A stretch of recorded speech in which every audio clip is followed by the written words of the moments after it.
Good morning, ladies and gentlemen. Welcome to another edition of the Free American. And my guest today is Russell Pappalardo, the mighty Phoenix. And while I'm waiting for him to check in here, let's do his theme song. I wrote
Good morning, ladies and gentlemen.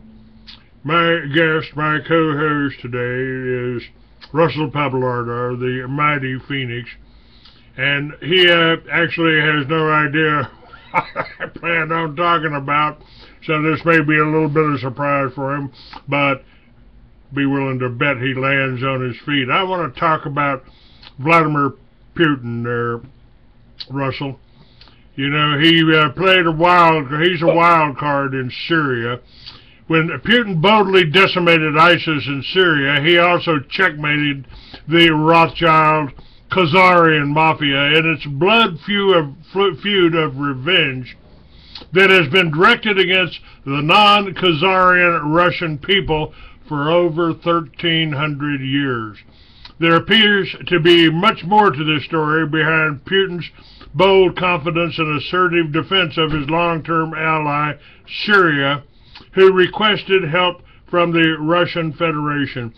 And one of the things that we were going to talk about today is this Khazarian mafia and the fact that they have hid behind the word Jew, which, by the way, never appeared, I don't believe, in the Bible. They didn't even use the letter J that many years ago, but Russell can tell you more about that than I can.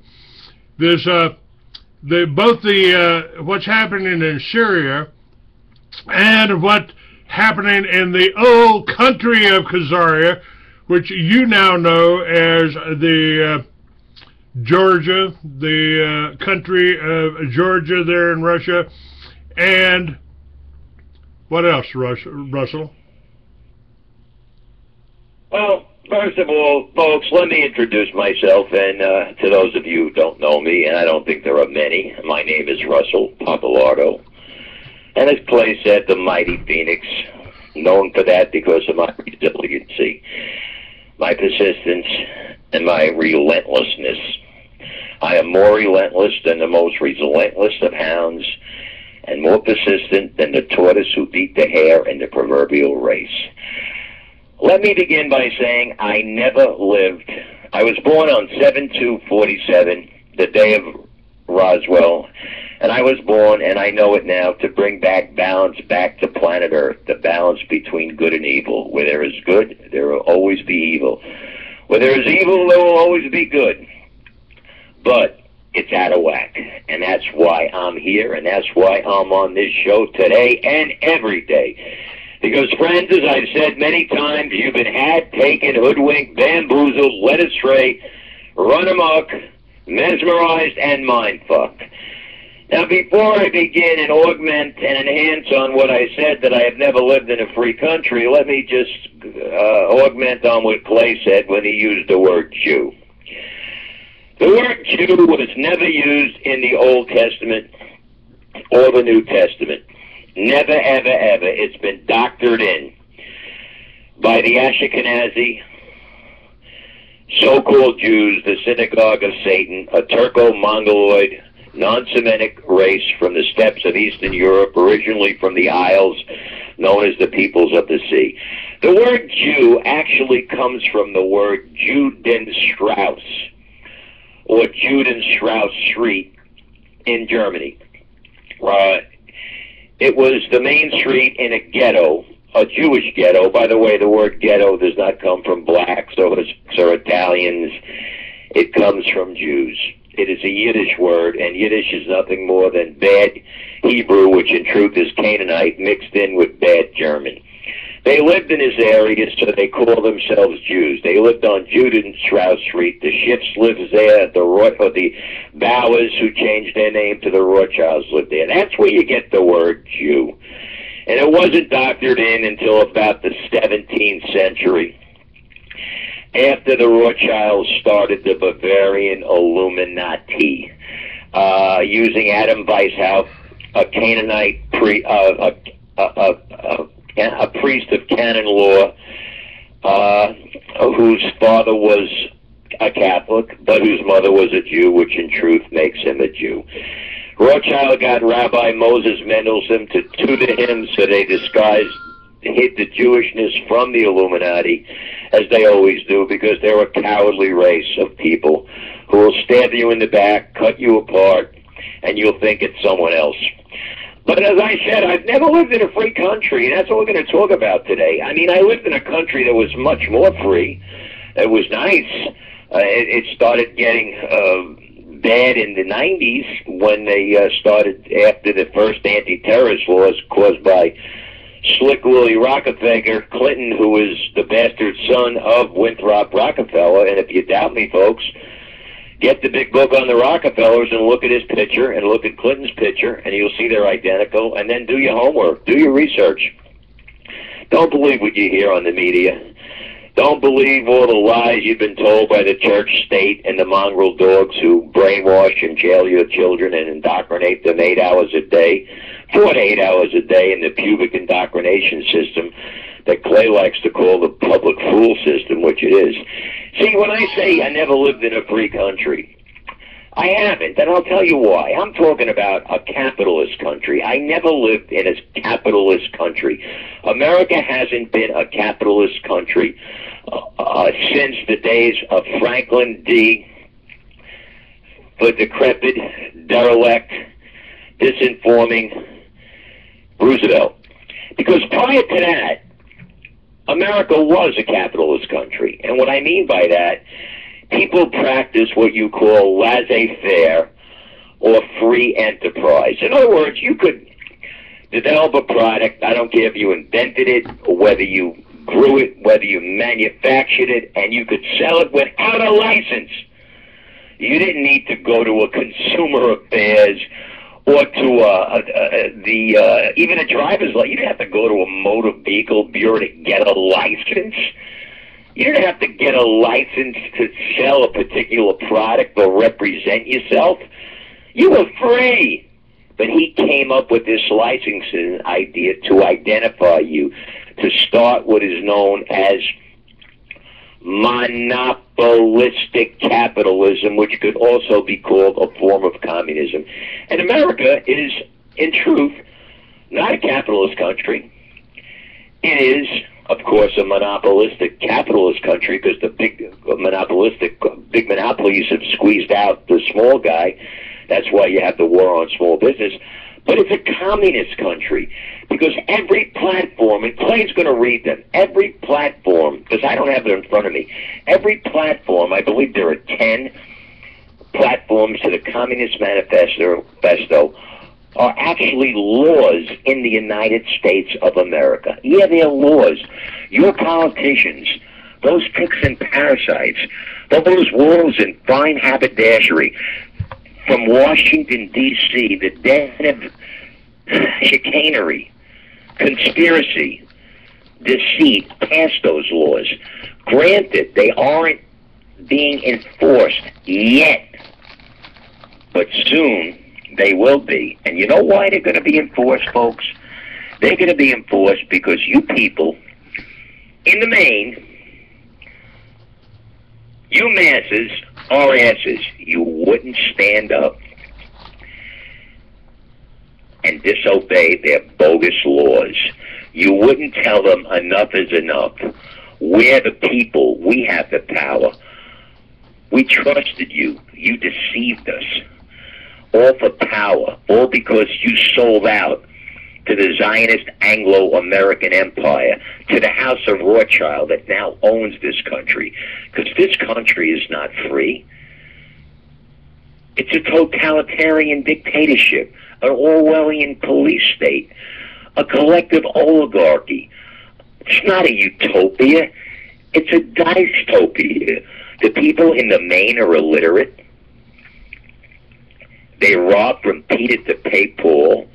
They go to their phony, fake-ass Christian, Judeo-Christian churches that have corrupted the teachings of the Gnostic Master, the Lord of the Magi, Jesus, every Sunday. And then the people who they associate with and break bread with, they stab in the back during the week. And why? The instant gratification. And then they go every Sunday, like the Jew does once a year, and says their form of the Nal Kudrer, which means, forgive me, Father, for all the sins that I've done and all the ones I'm going to do during the year. Because I'm going to do them. And that's what they do. And that's what most of the Americans do. America is now a kosher sewage plant. And if you doubt me, Google the words, America vanquished, now an Israeli colony. America is a communist country. And if you doubts me, I dare you to call me up and challenge me and debate with me, a debate you can't win, and I'll make you look like the horse's ass that you really are. Clay, read that Communist Manifesto, but read it slow. Read those 10 platforms. All right. Let me add on a couple of things to what you said. You know, I was born in 1946. And I believe that I was sent here after we exploded the first atomic bomb down there in White Sands Missile Range. And over the years, matter of fact, a little over 20 years ago, about 1996, I moved within 10 miles. I got property there. It was made available to me. I moved within 10 miles of where they dropped the first atomic bomb. And my whole life I felt like I was sent here for that. And I joined the Army in 1964, volunteered for Special Forces, joined to get Special Forces, and they tried to kill me before I got to Vietnam. And so while I was in the hospital, I started reading, and I found that every plank of the 10 planks of the Communist Manifesto was intact in America today.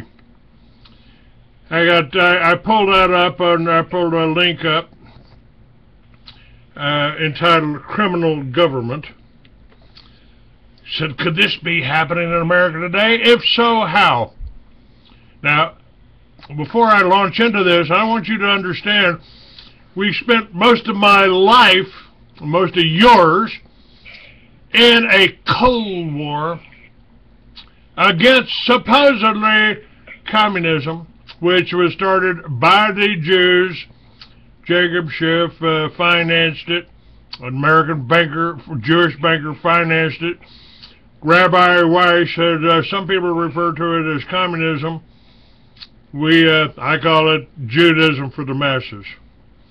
And our elected... Well, let me interject for a moment. This is important. I want to stress this. Folks, Rabbi Stephen Weiss, who Clay just alluded to and mentioned, was the chief Zionist rabbi at the turn of the 20th century, and he stated blatantly, some call it Marxism, we call it Judaism. Folks, when they had the first Communist World Congress, Karl Marx was told to sit in the back of the room by the Rothschilds. He was a nobody. A nobody, just like Charles Darwin never came up with the theory of evolution, which was created by the Jews.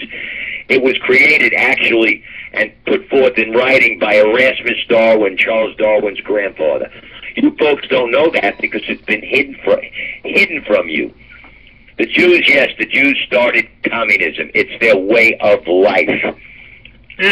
Give you another example. Another big Jewish teller of lies.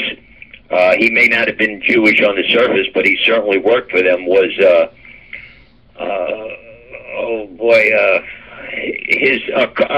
Edwin Hegel, professor, who postulated the theory of revolution in the biology classes in 10th grade biology. Hegelian dialectic. He shows all his drawings. Yet what they don't tell you is that Edwin Hegel was taken to an academic court in Jena, Switzerland, and he cried and broke down, saying that his drawings were a fraud and that everyone does it. And yet your children are still being taught the big evolutionary lie.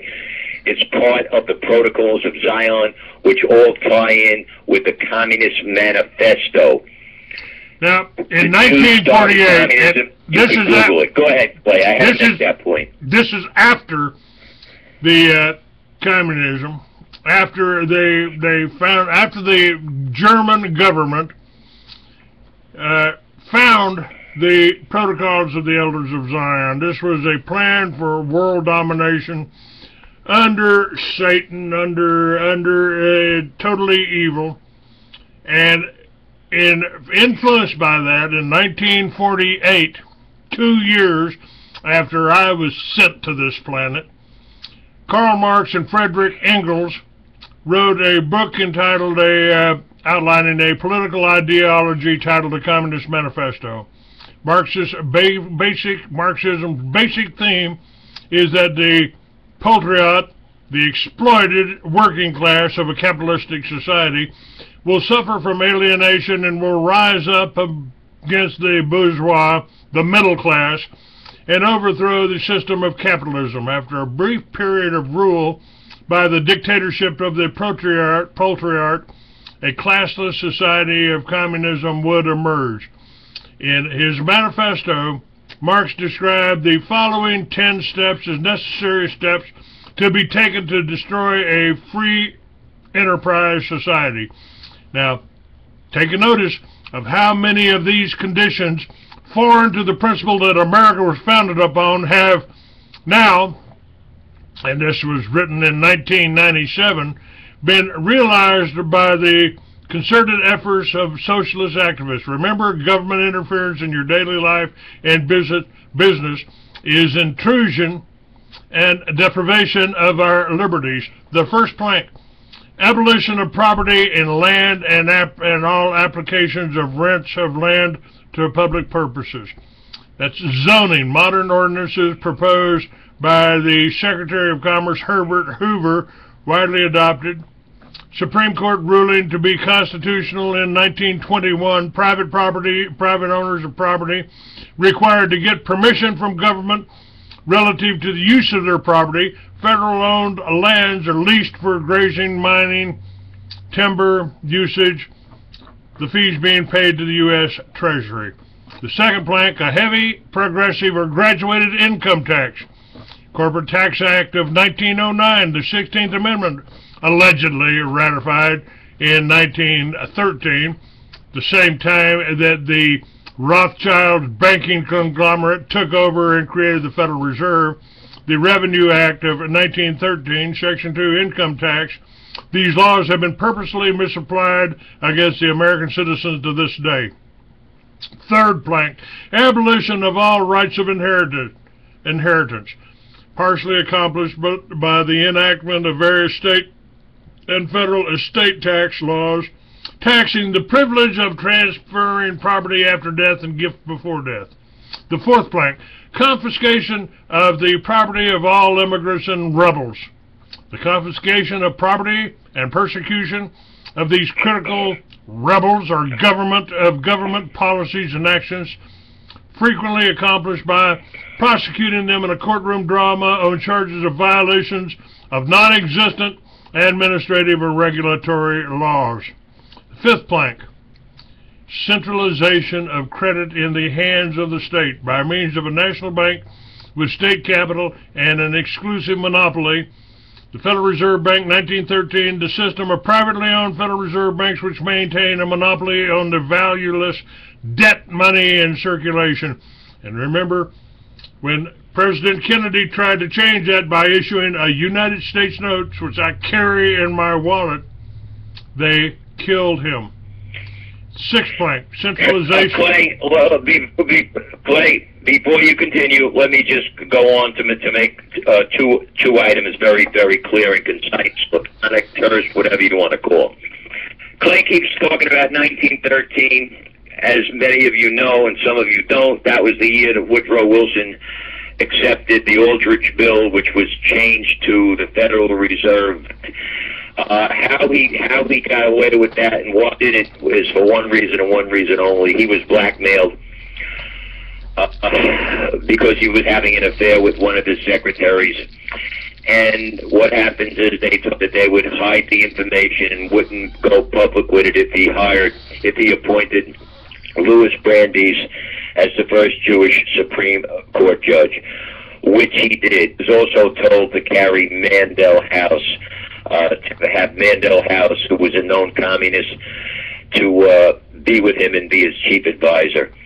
Colonel Mandel House, you can Google it. Now, Clay mentioned something about the abolition of private property. You could see that done when Reagan passed the search and seizure laws. In other words, if you were arrested for smoking a plant, which is preposterous, because it's a victimless crime, and the plant is very beneficial to your mental, emotional, spiritual, and physical health, and the plant is called cannabis. Also, the inheritance tax, you can avoid that, folks, because you see, when you pass away, your children, there's usually a will, your children get the house, or a loved one gets the house. However, they got to pay a probate tax to probate, and they have to pay an inheritance tax. You could avoid all that by putting the person that you want to give the house to on the title before your demise or death. This way you could avoid that. That's what you have to do. Put a loved one's name on the title if you're an older gentleman, maybe like Clay and myself. You have someone else on the deed with you. You put the house in a trust, and you are the chief executive of the trust, and if something happens to you, it's in writing that that individual who you want the house to go to becomes the chief executive, becomes the master or the chief trustee of the trust. That's how you get around that. Go ahead, Clay. All right. The number 6, the sixth plank, is the centralization of the means of communication and transportation into the hands of the state. That's the Federal Radio Commission, the Federal Communications Commission, 1934, the Air Commerce Act of 1926, Civil Aeronautics Act of 1938, Federal Aviation Agency 1958, becoming part of the Department of Transportation in 1966. Federal Highway Act of 1916, federal funds made available to states for highway construction, interstate highway system, 1944, funding began in 1956, Interstate Commerce Commission given authority by Congress to regulate trucking and carriers on inland waterways, 1935-1940. Sixth plank, that's all the sixth plank. Centralization of the means of communications and transportation by the state. Seventh plank, extension of factory and instruments of production owned by the state. The bringing into cultivation of wastelands and the improvements of the soil generally in accordance with a common plan. Department of Agriculture, 1862. Agriculture Adjustment Act, 1933. Farmers will receive government aid only if they relinquish control of farming activity. Tennessee Valley Authority, 1933, with the Hoover Dam completed in 1936. Eighth plank, equal liability of all to labor establishment of industrial armies, especially for agriculture. The first labor unions, known as federations, appeared in 1820. National Labor Union, established 1866. American Federation of Labor, established 1886. Interstate Commerce Act, 1887, placed railways under federal regulation. Department of Labor, 1913. Labor Management Negotiations sanctioned under Railroad Labor Act of 1926. Civil Works Administration, 1933. National Labor Relations Act, 1935. Stated purpose of free interstate commerce from disruptive strikes by eliminating the cause of the strike. Works Progress Administration of 1935. Fair Labor Standards Act of 1938. Mandated 40-hour work week and a time and a half for overtime. Set minimum wages scale. The Civil Rights of 1964, effectively the equal liability of all to labor. And the ninth plank, free education for all children in public schools, abolition of children's factory labor in its present form, combination of education with industrial production. 10th plank, and by the way, the ninth plank is basically food processing companies with the cooperation of Farmers Home Administration foreclosures are buying up farms and creating conglomerates. Communist Manifesto, ninth plank, corporate farms. Corporate farms. In other words, the government's controlling all of the forms of how you feed yourself. And I've told you for years here that the answer to all this is go back to the way it was, establish the self-sufficient family farm where you grow your own food and put a windmill up and you generate your own electricity, put a solar up, you generate your own electricity, then you don't need the government for nothing. That's why the government is, and your local government is going against people that are trying to grow a garden on their own property. Now, my grandmother lived next to the Methodist church where my grandfather preached. She had a victory garden after World War II and during World War II. And the best food I ever ate, healthy food, was I got by going to my grandmother's house. Today, you are being fed genetically modified food that is killing you. That's why we have part of the reason we have so many people dying of heart attacks. 100 years ago, nobody died of a heart attack. God did a better job than that. Russell? I agree with you wholeheartedly. You see, the problem is really that most people never heard of. It's called Codex Alimentarius. I suggest you Google it. The food in the United States was very healthy. It was farm grown. Primarily it was organic, with no pesticides in the soil. So the government decided many years ago to start a project called Codex Alimentarius. They actually stated, and I did a show on this, I believe it was in August in 2013 on Kinetic Hi-Fi, the last show I did for them. And what they did, decided to poison the soil by saying that the soil was toxic, that nutrients are detrimental to your health. So they added what they said would something that would be beneficial to your health. And I have to laugh my ass off. It is funny how anybody could swallow this crap.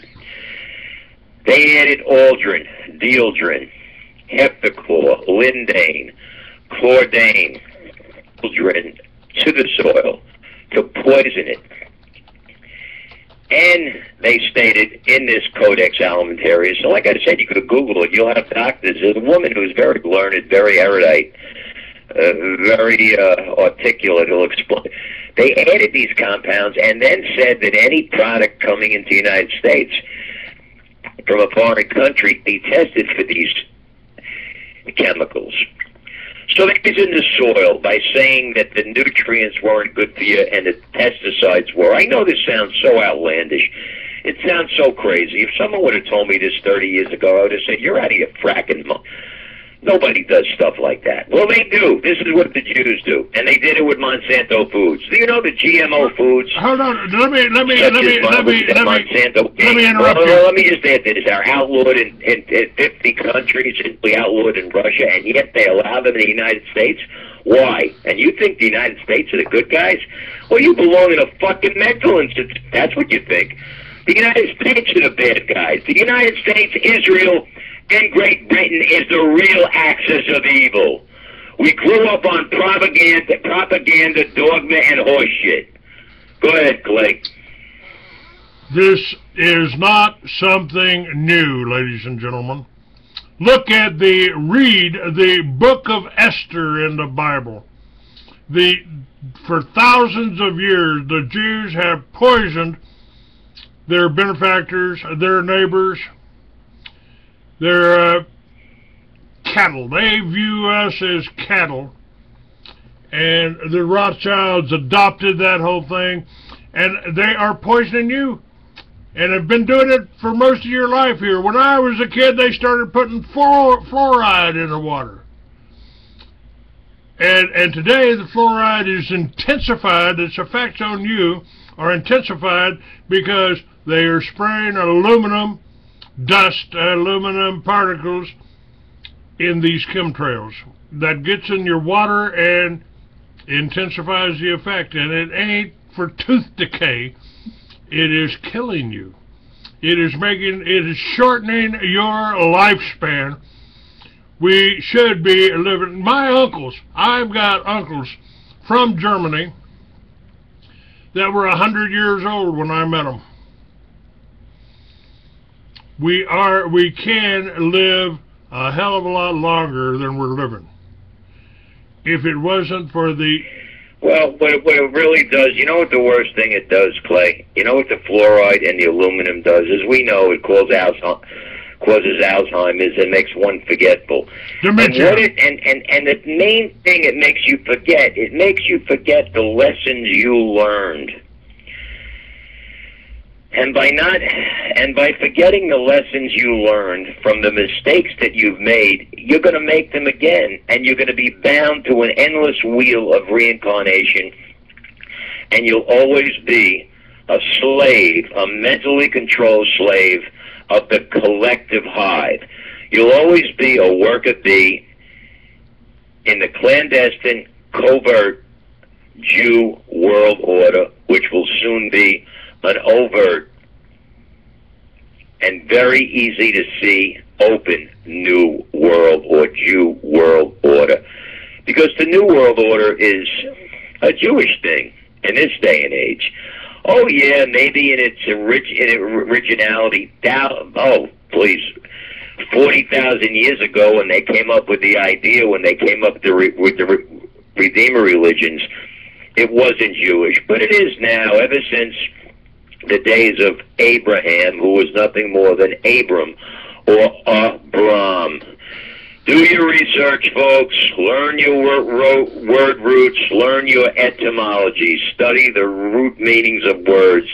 Don't go by the modern-day dictionary, which have distorted and corrupted and changed the words, the real meaning of words, into a form of cultural communism or political correctness, or, as I like to say, Orwellian newspeak, because that's all the language is today. Every word has a different meaning because they want you to have the meaning of it that they want you to remember,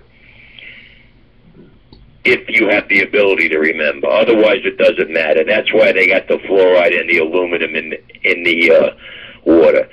Toxic substances. And ironically, they came up with wherever cookware or aluminum cookware at the same time they came out with fluoride in the water. And at that same time, there wasn't a politician in D.C. that said, I'll never drink this water again. But yet they signed a bill, because if they didn't sign the bill, they'd be out on their ass and wouldn't have a job. If you don't go along with the Jewish agenda, you don't make it in Washington, D.C. You don't make it in politics. Simple as that.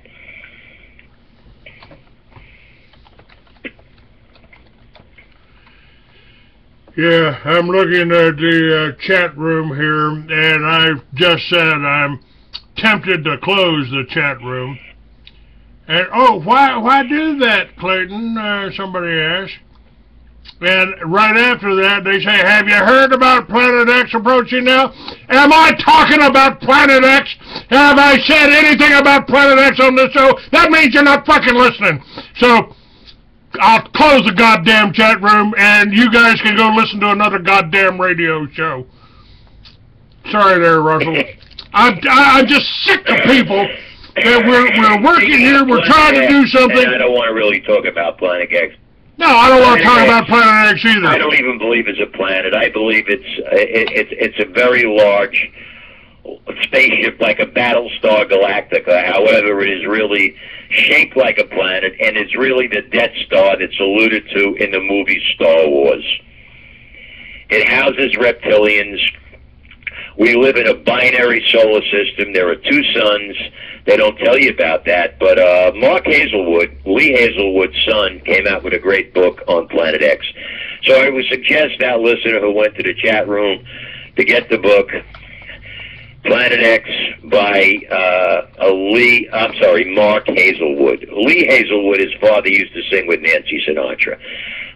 That's enough of Planet X. We're talking about the United States being a communistic country.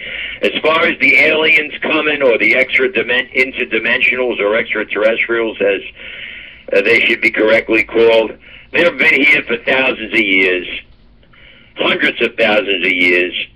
They were probably here before us, and that's just the way it is. They probably checked out this planet and said this would be a good place to lock up the Creator's humans and make them our slaves. That's all it is, folks. But you folks don't want to wake up because you like being afflicted with Stockholm Syndrome. You like worshiping those who enslaved you.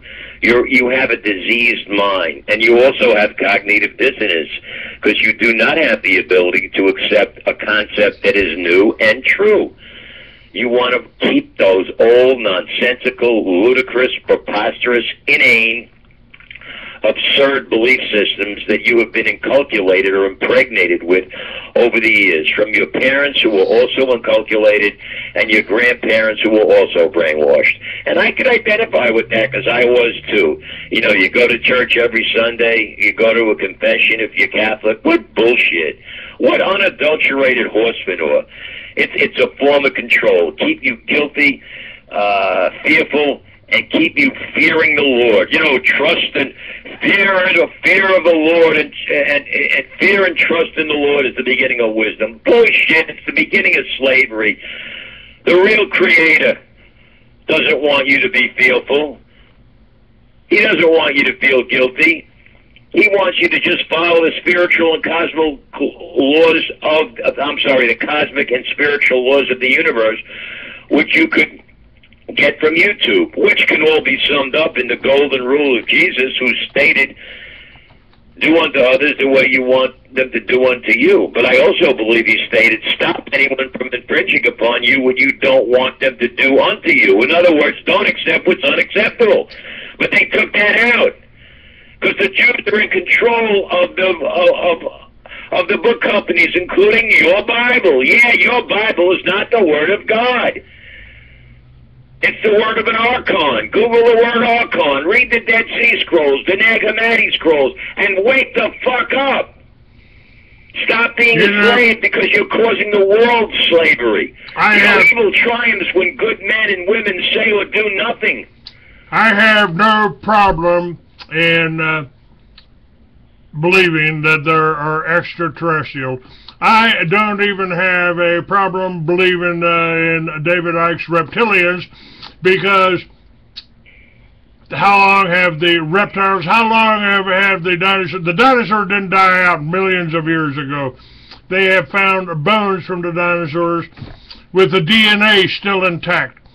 And, you know, I don't necessarily believe in the old ancient aliens theory, because I think we are the ancient aliens. We were here, we flew around, we built the pyramids, and it was the white race, we are the Israelites. We are the original Israelites. Jesus was a white man, blonde hair, blue eyes, as detailed by the Romans at the time. And Pontius Pilate in his diaries, that's right. That's right. He clearly stated the main thing. You know, I wouldn't give a shit if Jesus was black or white. Color doesn't mean anything to me, because we all believe the same under the skin, with the exception now. Remember, we talk about reptilians. Folks, there is what you call the RH factor in blood, which is royal blood or blue blood. It's a reptilian blood. It is not human. And you could Google that, too. I believe it's RH. Am I correct, Clay? Yes. I believe so. Look up the RH bloodlines, folks. It's a reptilian bloodline, the same blood as the reptilians. They call it blue blood. Whenever you hear the expression blue blood, you know, royal families of Europe. And that doesn't mean they're any good. And as far as the ancient Israelites go, yes, Clay is right. We are the ancient Israelites because we are Isaac's sons, Saxons. Most of us came from Great Britain. That's where you get the word Saxon, from the word Isaac's sons. That doesn't make us good, because the ancient Israelites followed Yahweh or Jehovah, who wanted to take over the world. And if you don't believe me, read your book of Deuteronomy, and you'll read how, and I've said this so many times, it's so redundant, I hate saying it again, but I have to, because you people are so thick-skulled. He shows you how to take over a nation that's next to you, near you, in your proximity, or a nation that's far away. And it's copied word for word in Nikolai Machiavelli's The Prince. So it came from Jehovah. The ancient Israelites were an evil lot. Simple as that. Man has been corrupted ever since man was put into these bodies. The soul of man was put into these bodies and genetically modified into a mind parasite by the archons. In the time of Enlil, the grandson of Jehovah, or Yahweh, who was Satan. They're both Satans. Simple as that. Study your Sumerian mythology and wake the frack up, because your belief systems are totally preposterous. Man was free till he started fearing death. And what caused him to fear death? The Redeemer religions. The myth of heaven and hell. Folks, you're already in hell, but even hell has its nice neighborhood. My poem of 45 years. You have to stay in hell forever. My poem of 45 years ago, called The Guest, I talked about that. God, stay, I pray, show us the way, so in hell our souls won't burn. Your God doesn't care, my burden he doesn't care. Yet still to me you say beware. Of hell you shouldn't care. You can't go, 'cause you are there, and you stay till you pay. You stay as men, not more. We've got the ability to be more than men.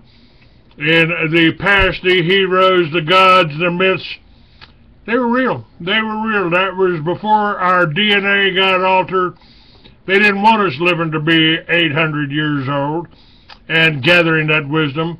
So they altered our DNA so we would only live to 100 or thereabouts. I believe that. How about you? Absolutely, folks. You see, you got to realize in this world, and especially in our short stay in each incarnation, life is a highway.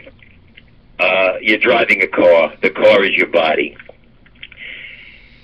What will happen is, to most of you, is you'll get so addicted to the scenery, whether it's good or bad, that you'll forget that it's fleeting and that it's going to pass.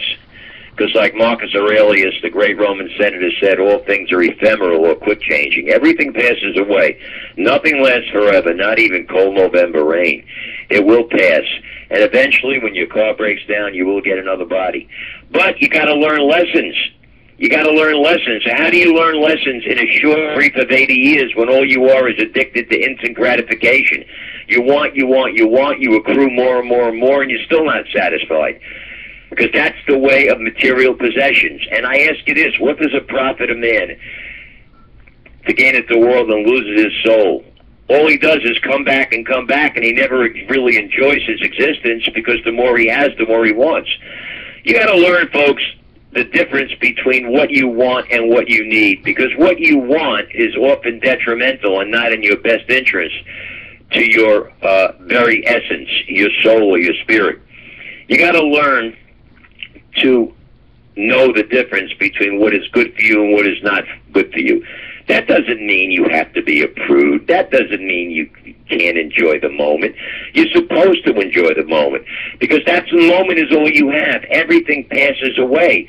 Look back, those of you older folks out there, where'd the last 30 years go? It went like a thief in the night, in a flash. So embrace the moment now. Live in the now. Live your life as if you're a link chain and you're on today's link. Don't worry about the links behind you, because if you do, you won't enjoy today's link. You'll be dwelling in the past. And if you worry about the future, well, the future may never come. And if it does, it'll have worries or apprehensions of its own. Anxiety must be abandoned. The biggest disappointments you have in life are those which never occur. So take the stance that I take, and I'm sure Clay takes. Alfred E. Newman of May Magazine in the early 50s. What? Me worry? Worry not about tomorrow. If you worry about it, and what you worry about happens, you upset yourself twice. And whatever happens, you could handle. You have the power. You got to turn it on. And if it doesn't happen, you upset yourself for nothing. Listen to my words of wisdom, folks. I've been around the block many, many times. I know the difference between what's right and what's wrong. And I'll tell you what's right. What's right is doing the thing you ought to do at the time you ought to do it, and following the path less taken, the road less traveled. Live your life according to the spiritual, according to the cosmic and spiritual laws of the universe, which again, I reiterate, at the cost of being accused of being redundant,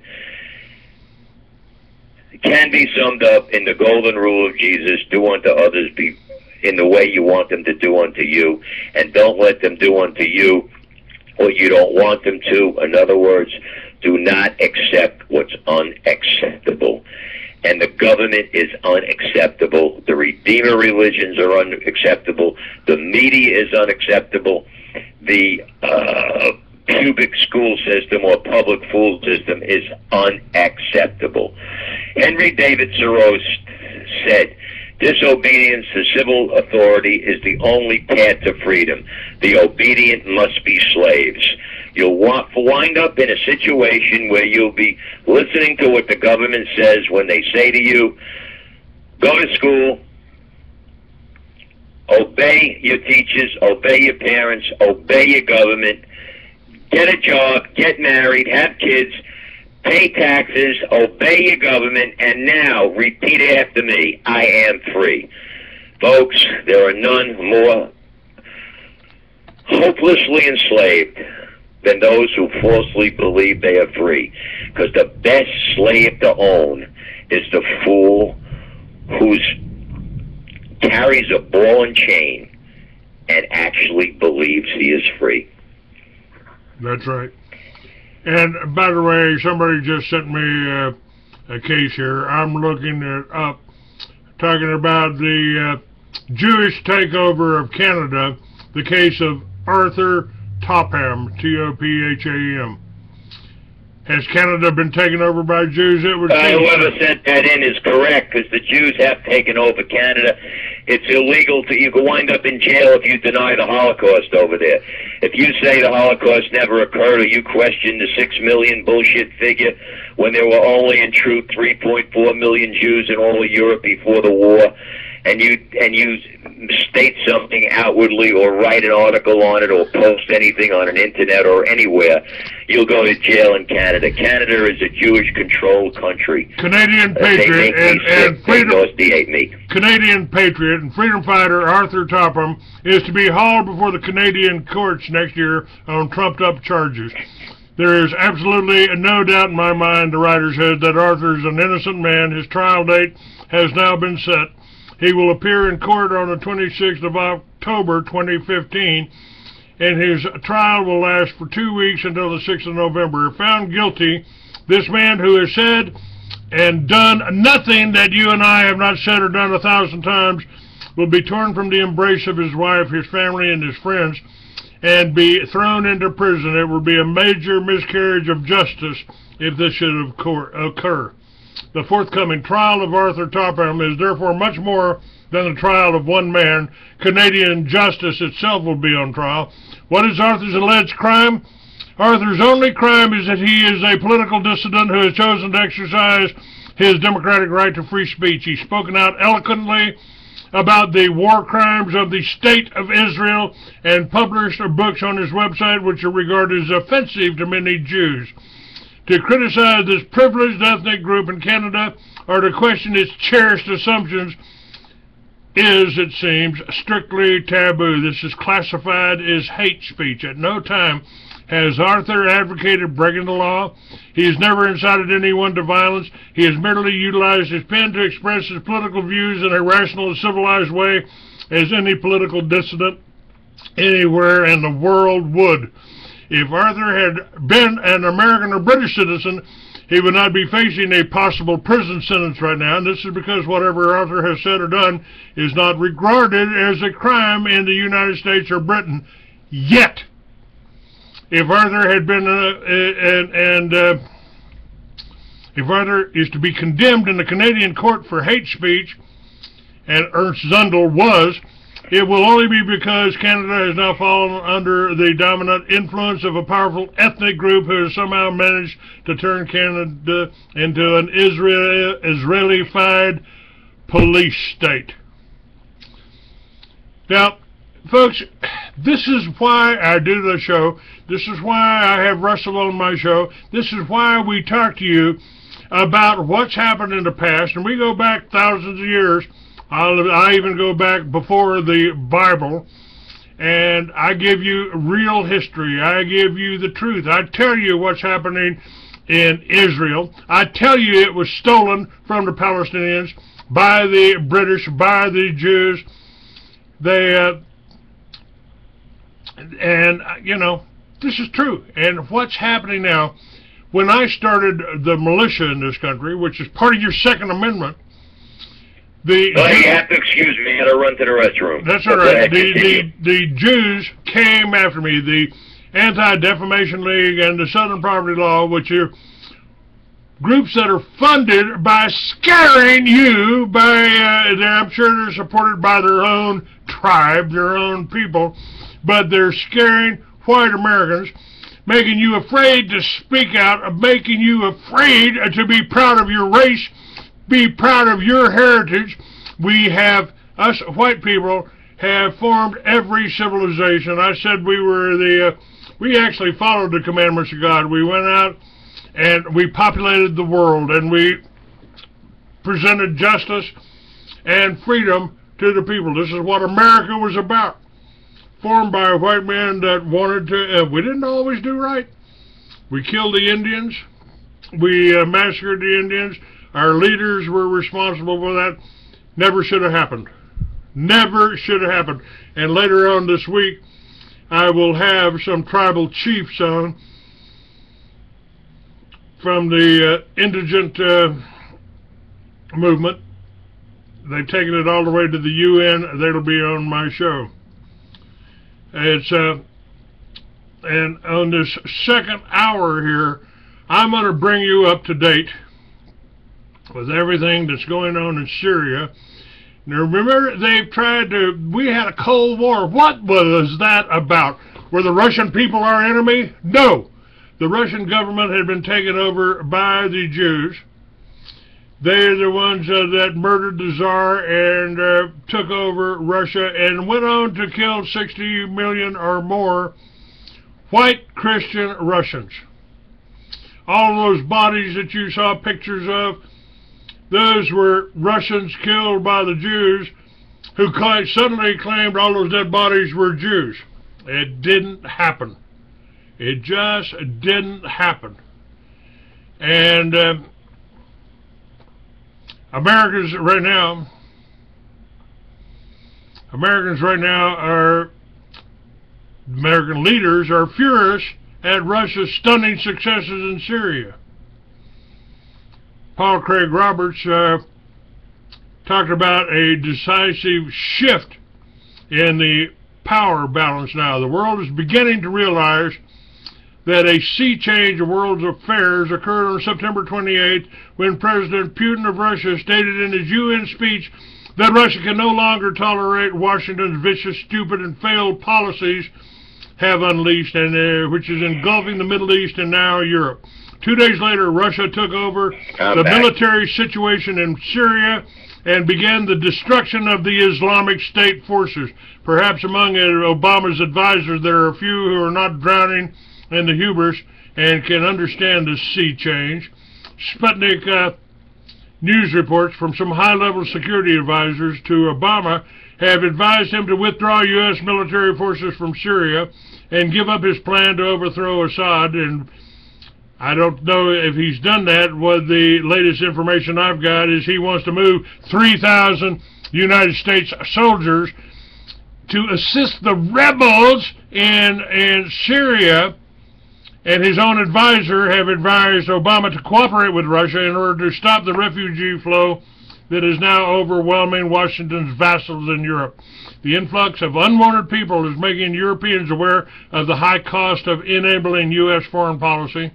Advisors have told Obama that the idiocy of neoconservative policies threatened Washington's empire in Europe, and several commentators such as Mike Whitney and Stephen Linman have concluded correctly that there's nothing that Washington can do about Russian actions against the Islamic State. The neoconservative plan for a UN no-fly zone over Syria in order to push out the Russians is a pipe dream. No such resolution will come out of the UN. Indeed, the Russians have already established a de facto no-fly zone. Putin, without issuing any verbal threats or engaging in any name-calling, has decisively shifted the power balance, and the world knows it. Washington's response consists of name-calling, bluster, and more lies, some of which is echoed by some of Washington's ever more doubtful vassals. The only effect is to demonstrate Washington's impotence.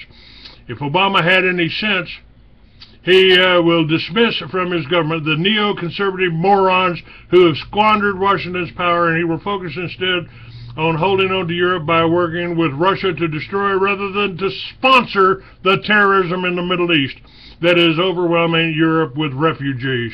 If Obama cannot admit a mistake, the United States will continue to lose credibility and prestige around the world and could subject us to an atomic attack from Russia if we keep pushing. Now, this information that I just shared with you comes from Paul Craig Roberts. Paul Craig Roberts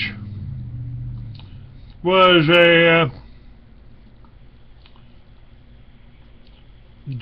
secretary under, I believe, under Reagan, Secretary of the Treasury. So he certainly knows what he is talking about and what she's doing. All right. For the second hour, Russell, I want to talk about what's going on with Russia and Syria, because there's more happening there than you know. In one of the most unexpected turn of events in recent history, Putin and the Russian Federation, at the request of his ally Syria, moved Russian aircraft into Syria and deployed high-tech cruise missiles from 1,000 miles away to rapidly decimate over 40% of ISIS. And now you've heard of ISIS on the news, folks. Do you realize what it is? That is the Israeli Secret Intelligence Service. Now this bold, unexpected lightning defense of his long-term ally Syria has decimated ISIS, but it is really a checkmate against the whole Rothschild-Khazarian mafia and has sent shockwaves around the world, leaving the Pentagon in complete disarray and the CIA completely discredited as a major terror operation in the Middle East. It has also left the Likudists, Netanyahu and his stateside cutouts shocked and dismayed and so angry they are now coming unglued. Israelis are becoming increasingly paranoid by the minute, buying guns at a rapid rate and expecting an invasion from all sides at any time. Payback is a real bitch, and all the hell on earth that these Likudists have created for Palestinians is now coming home to Israel. Unless we clean up our RKM, our Rothschild-Khazarian mafia, corrupt, infiltrated Pentagon, and disband the CIA, DHS, and the Federal Reserve System, it is likely that Americans will find them being treated by the Palestinians, by this Israeli-American terror machine, which is now gearing up to fight a major internal war against the American people. Their agenda? To stifle all dissent and continue unchallenged and unabated in their quest to transform America into Gaza II, the world's newest and largest open-air prison camp, and make us all their new Palestinians after, of course, they have assets stripped us bare and made us into penniless serfs and slaves. Israelis have been misled by their leaders to believe that Russia is now after them, but this couldn't be further from the truth. It's the Rothschild-Khazarian mafia and their leaders who have been after the non-Khazarian Russians for many, many years. And what's happened is Russia has woken up. After being under communism, Jewish communism for 100 years, they've woken up. And it's our turn now. It's your turn as Americans.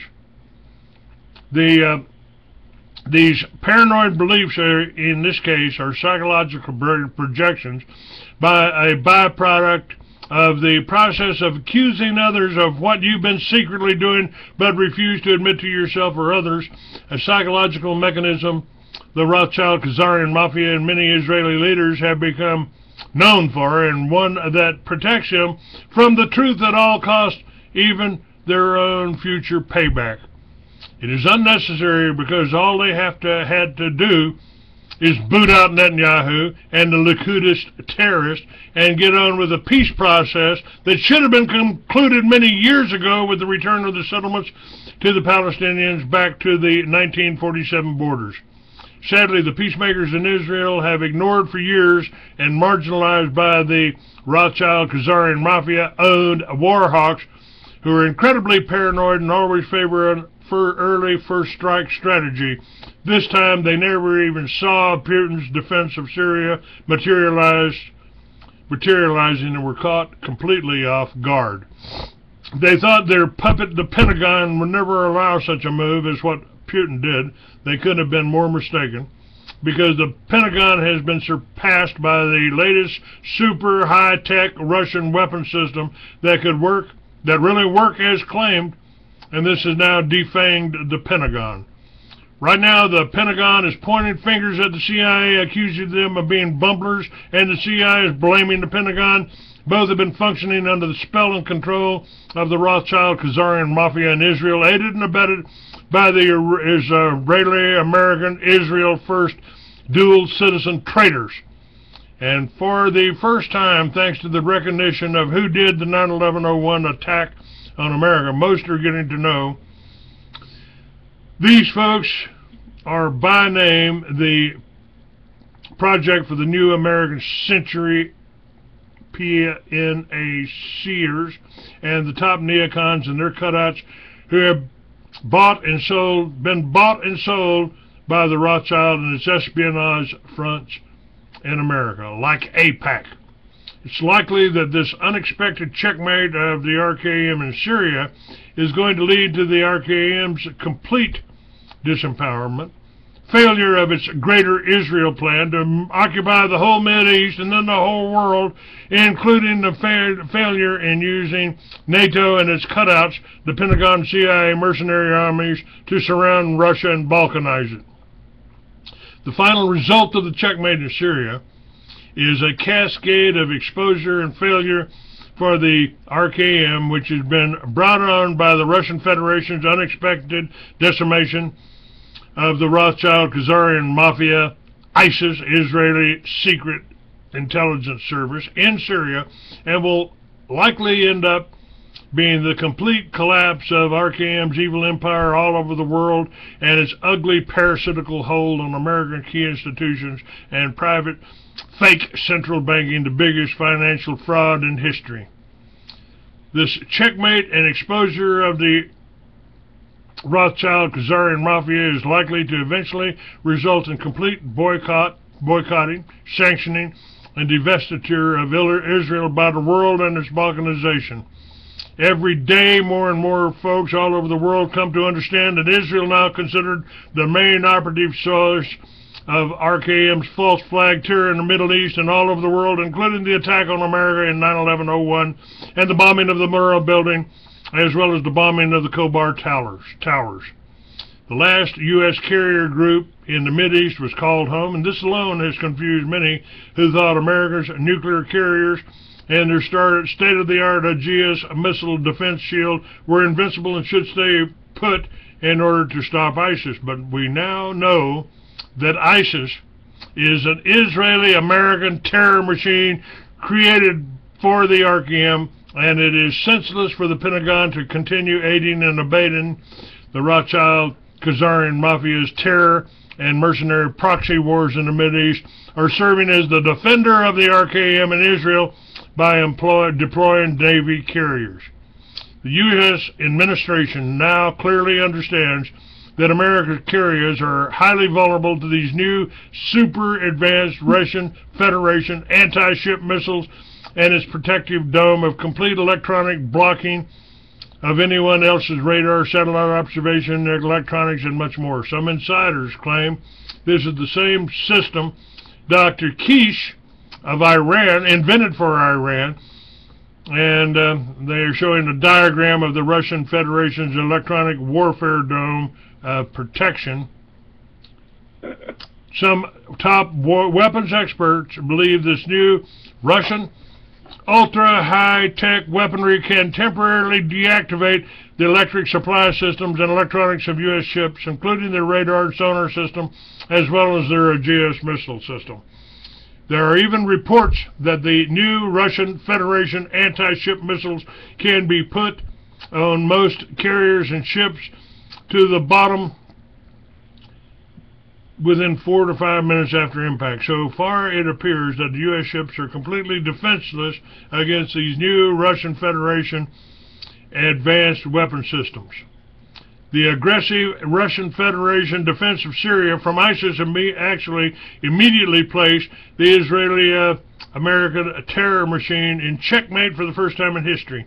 But it also exposed those who created ISIS, ISIL, Daesh, Al-Qaeda, and Al-Nusra, and the like, in the first place, and have been supplying them and paying them. It's now clear to the whole world that ISIS and Al-Nusra and the like are little more than paid mercenaries of the Israeli-American terror machine, are synthetically created, engineered, and deployed Gladio-style terror, all done to further the New World Order globalist agenda of the Rothschild-Khazarian Mafia, the RKM.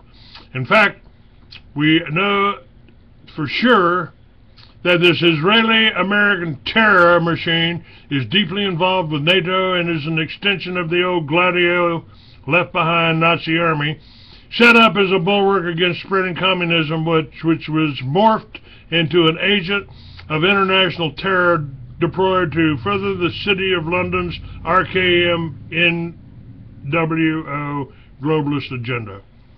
The Rothschild Khazarian Mafia works through well-paid, mind-controlled, completely compromised action agents and cutouts. The top RKM policy makers prefer to remain in the shadows, but their fingerprints are everywhere when this Gladio-based Israeli-American terror machine rears its ugly head, such as in Iraq and Syria with ISIS, ISIL, Daesh, al-Nusra, and the like. This Israeli-American terror machine is comprised of the Israeli war machine and its infiltrated captive servant, the Pentagon, which now specializes in using remote-control Global Hawk aircraft to transport opium from Afghanistan into America and other nations for massive off-the-books income and to finance much of these terror operations. And folks, keep in mind, over 10 years ago, even before and after they tried to kill me in 2004, I told you about the cocaine smuggling in here, Operation Watchtower. George Bush and Bill Clinton were behind it. I knew people on the inside. I'm still trying to tell you about it.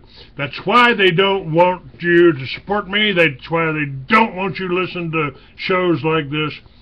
They are scared to death because we're turning things around. We're waking up Americans. Americans are starting to realize that this is an Israeli-American terror machine. The Rothschild Global Mafia, the Rothschild Khazarian Mafia, and the RKM works through well-paid, mind-controlled, completely compromised action agents and cutouts. The top RKM policymakers prefer to remain in their shadows, but fingerprints are everywhere. This Israeli-American terror machine is comprised of the Israeli war machine and its infiltrated captive servant, the Pentagon. We now know for certain that this RKM Israeli-American terror machine has been deployed to destabilize sovereign nation-states, either to destroy their independent, non-RKM banking system that arise of the RKM private fiat system, or to provide access to steal all their natural resources for their associated corporations. And that's happening in America now. Every dime you spend on gasoline goes into this network. But it is also deployed to destroy any political threat any of these sovereign nations could ever pose to the expansion of the RKM empire, a secret hidden empire that operates through an ever-expanding supply of fiat counterfeit money backed by nothing, aided with bought and owned, elected and appointed cutouts. When the British Empire's colonial system started to crumble, crafty RKM top policymakers decided to take RKM empire covert through a secret RKM banking empire. Thus, the RKM decided to cooperate with and control moves for independence in many of the colonies that wished to remain and become independent. But all the while, they engendered many cutouts in each new independent nation, which would maintain their secret financial hold on each new independent nation. So technically, we've never seen a real end to the RKM or the British Crown Empire. In fact, it is even stronger than ever before. And that's why we are still at war with the British Empire, the empire on which the sun never sets, folks. And you wondered why we had Jade Helm right here in Texas, right where I'm at in Big Spring, Texas. They started here when they heard I was coming to Big Spring. They are afraid that somehow I'm going to gain enough strength and support from the people out there, the Texans out there, the bikers out there. That's why they tried to kill the bikers. Killed 9 bikers and arrested a couple of hundred more. Put them in jail with $1 million bond. They might have listened to Clay Douglas. They might have heard the Free American. My God, this will discourage them. Let's try to take them out. And I told you that the bikers aren't your problem. We are the most loyal Americans out there. the Vietnam Veterans Motorcycle Club. The FBI decided we were the most well-armed paramilitary group out there. No shit, Sherlock. Russell, I've got more on this story. I'll probably be willing to continue this later. The RKM's fallback routine to secretly recolonize America has always been their default strategy to make America part of their secret banking empire.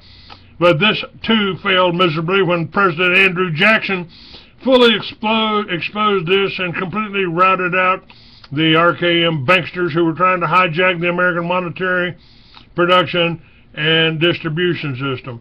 The RKM ordered the assassination of President Lincoln for the same reason it ordered its cutouts in the JCS and CIA to assassinate John F. Kennedy, because each had decided to print and issue true U.S. money charging no interest for its use. Got a $5 bill from Kennedy with a red seal United States note in my pocket right here.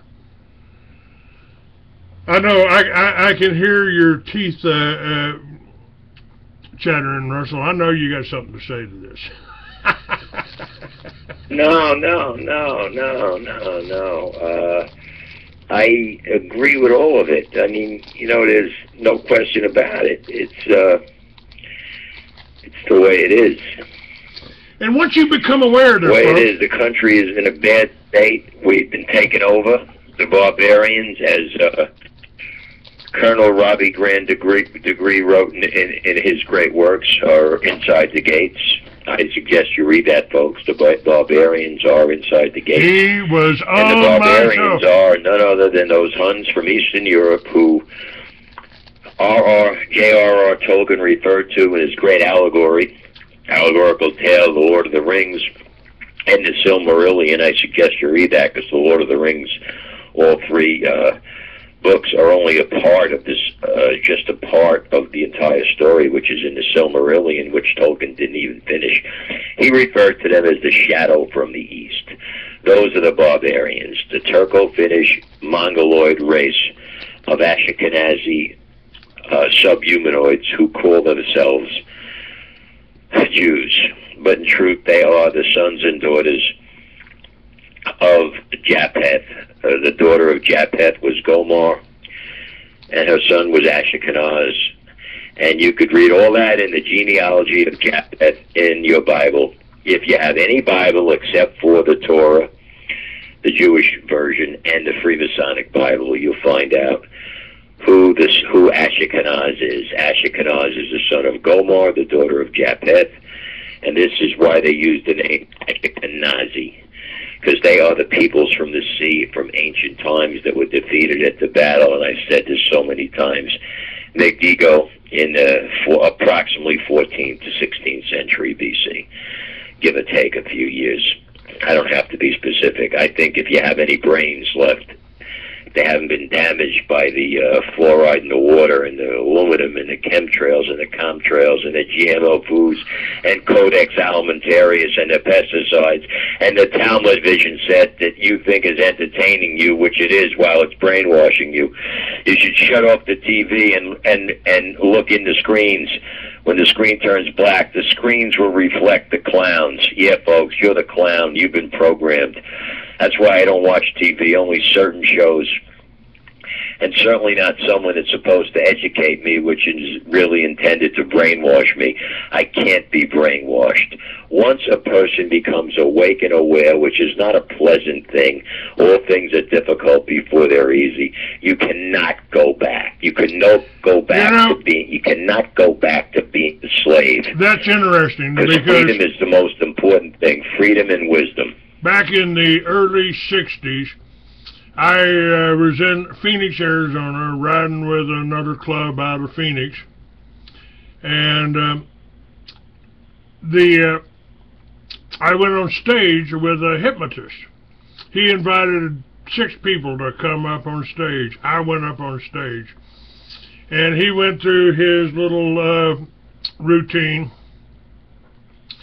and he hypnotized 5 of the people on stage, and he ordered me off the stage. Later, I went to a hypnotist and paid him to hypnotize me. I said, I want to see what it's like, man. Hypnotize me. And he told me, he said, well, you have a very strong mind, Mr. Douglas. I can't hypnotize you. Are you going to give me my money back? No, I'm not giving you your money back. But it's interesting because I do not fall for the propaganda. And I rarely watch TV because I can feel it. I can feel what they're trying to do. They're trying to program you. It's from the they don't call it programming for nothing. And this, you know, what I'm giving you in this show today, what Russell and I have been telling you, we are just trying to make you aware. This is the way they operate. This is what their goals are. And they didn't just do it to you folks. They did it to your grandparents. They took all of their gold. Roosevelt made you and your grandparents and your parents into corporate slaves back in 1933. Same time he took your gold away from you, threatened to put you in jail if you hoarded gold, and took it away. You turned it to the bank for $16 an ounce, and then they doubled it to $32 or $35 an ounce. Banks made a profit off of it, and you were still losing. Now, if you'd kept that gold, you'd hang on to that gold, hadn't been forced to give it to the banks, you'd be a wealthy man today, wouldn't you? And these wars from the Vietnam War, I got busy and I did something about the Vietnam War. I passed out the peace symbols on the flag, and I woke people up to the Gulf of Tonkin incident, and I helped stop a war. Now, I'm asking for your help to help me stop another war. What they are getting ready to do us is turn us into the Palestinians. Now, this article that I've been sharing with you, this comes from Veterans Today. I am working with Veterans Today. I am working with the veterans groups here in Texas. I'm also working with militias and the bikers here. They're afraid of the bikers and they're afraid of the militias because we do know our weapons. We can fight, and if you are listening to me and you tell the people about me, this show, I don't want to be the only free American. This is not a game to me. This is a life and death situation. My children, my grandchildren are at risk, as are yours. And the top policy makers of the RKM, and I didn't understand at first why they were so down on me. Maybe because I can't be hypnotized. Because they did know from the Army what my IQ was. They won't let you be an officer. Your IQ is too high. You will question orders. And it goes back hundreds of years, 200 years ago. The top policymakers of the Rothschild Khazarian Mafia's empire were furious when the Russians interfered with the Revolutionary War and then decided they would have to take America back through various means. The Civil War was another effort to gain control over America once again for the AKM. But once again, because of Russian interference, the RKM failed miserably. By the way, the Royal Khazarian Mafia was working both sides to try and create as much discord between the North and South as possible as part of their usual strategy to destabilize through divide and conquer. And that's what they're doing here. This is why they're trying to take down the rebel flag. That's why they are trying to do this, folks. Wake up. Wake up here. I'm telling you the truth. The RKM's fallback routine to secretly recolonize America has always been their default strategy to make America part of their secret banking empire, but this too failed miserably with President Andrew Jackson, fully exposed and completely routed out the RKM banksters who were trying to hijack the American monetary production and distribution. The RKM ordered the assassination of President Lincoln, the same reason it ordered its cutouts to assassinate JFK, because each had decided to print and issue true U.S. money, charging no interest for its use. When Lincoln had negotiated with the RKM banksters for financing his initial Civil War expenditures, he was allegedly quoted an interest rate of 39%. He immediately rejected this and began printing and issuing greenback U.S. dollars at no interest charged for the use. This enraged the RKM banksters, who immediately began to plot his murder. Those that were hung were only the peripheral members. Booth was allowed to escape because the Secretary of War was likely part of the secret British Freemasonry plot, which went right to the top and completely compromised presidential security, just like the Secret Servicemen who withdrew normal protection for JFK were part of his murder as accessories, especially the driver Greer, who also participated in the cover-up because they were afraid of being clipped. Big RKM money has always been used to infiltrate and buy cutouts deep within the U.S. government and the Pentagon. Apache was killed in the barn, which was Tarch, and Booth lived. This smoldering intergenerational RKM rage was finally taken out on Russia and the Tsar in 1917, when the RKM banksters, including some large Wall Street banks like Jacob Schiff, financed and created Bolshevism and used their brothers and sisters, the Khazarian fake Hebrews, to run a revolt and seize Russia in order to torture and mass murder over 20 million Russians initially and up to 100 million total. Before this RKM operation could be deployed, there were massive psyops using the paid political action groups, payoffs, and handbills to mind control members of the Russian military to go along. But the Bolshevik system in Russia failed because everything the RKM does eventually turns to ruin because of their own narrow-minded greed and parasitical hatred of humanity and their continuing commitment to create perpetual war and mass destruction, mass death, in order to gain more wealth and power. Now we have gained an understanding of how the RKM evil empire originated and developed, and how their tactics are played out through bought and owned cutouts. The RKM is a group of Khazarian families who absolutely have no ancient Hebrew blood at all, but who have pretended they do in order to play the Holocaust card, which they set up, and pretend they are a persecuted racial minority when they are not. All done in order to defer any criticism and correction of their ways.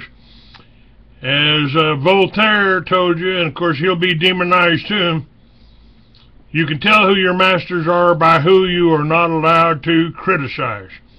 We now understand that the RKM is a group of strong intergenerational Cain bloodline families that often use advanced occult and trauma-based mind control, extreme violence, and sexual abuse to fracture the minds of their children and create subconscious multiple subpersonalities under their control, which can be called out at will by the child's controller. Now, if you'll go back on my website, freeamerican.com, just a little, and click on the story with the article, the show with Kathy O'Brien and her friend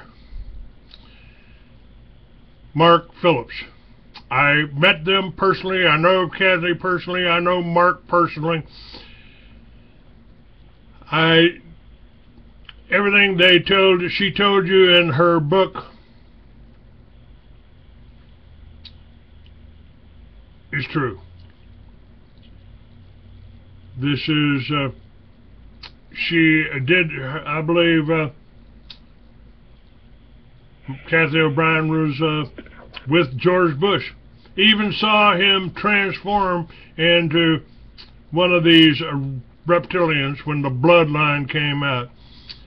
Now, these bloodline families are known to use high Freemasonry as a cover, and also a worldwide satanic cult system called the Process, based on John D. and Aleister Crowley's teaching, and others such as Alice Bailey, Jack Parsons, and Colonel Michael Aquino, who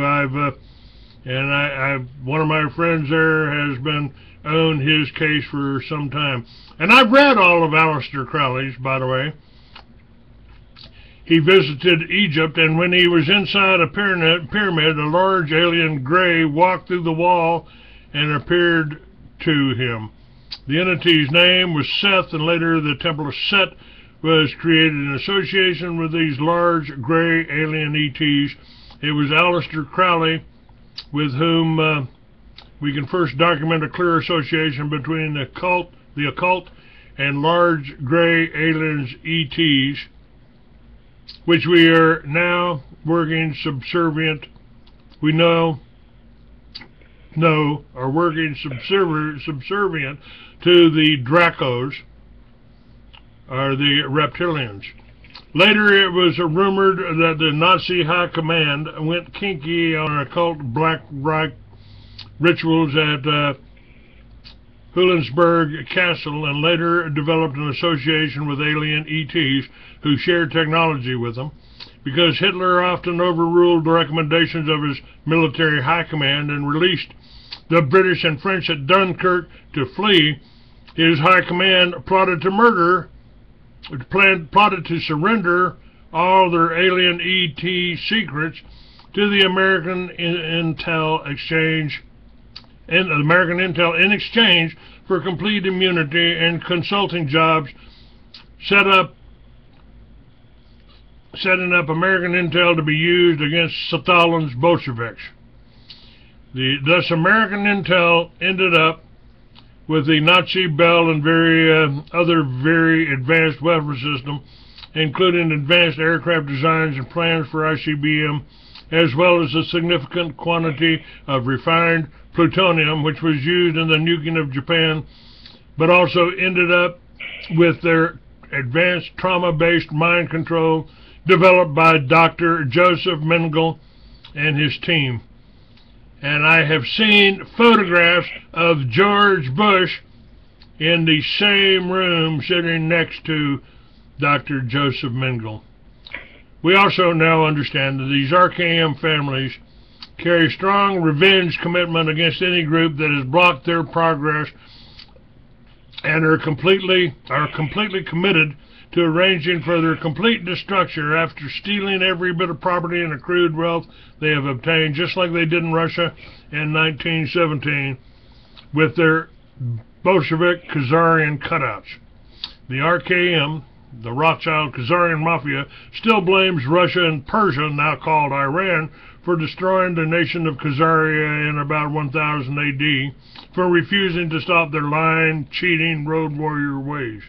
The Khazarians built a reputation for robbing and murdering travelers and assuming their identities. Basically, the surrounding nations, Russia and Persia, warned them to stop in 700 AD and demanded that the nation of Khazaria convert to the same type of Abrahamic religion in order to become better people with morality and character. The king of Khazaria chose Judaism, but selected secret Babylonian Talmudism-style Judaism, the type based on charms and occult-based Luciferian Baal, black magic, secret assassinations using poisons, and the two-faced evil with a nice face, as well as the ancient secret Babylonian art of making money for nothing, using an occult black magic occult scheme of pernicious usury and fake counterfeit fiat money. When the road warrior behavior of the Khazarians continued unabated, finally the Russians and Persians could tolerate it no more and attacked and destroyed Khazaria.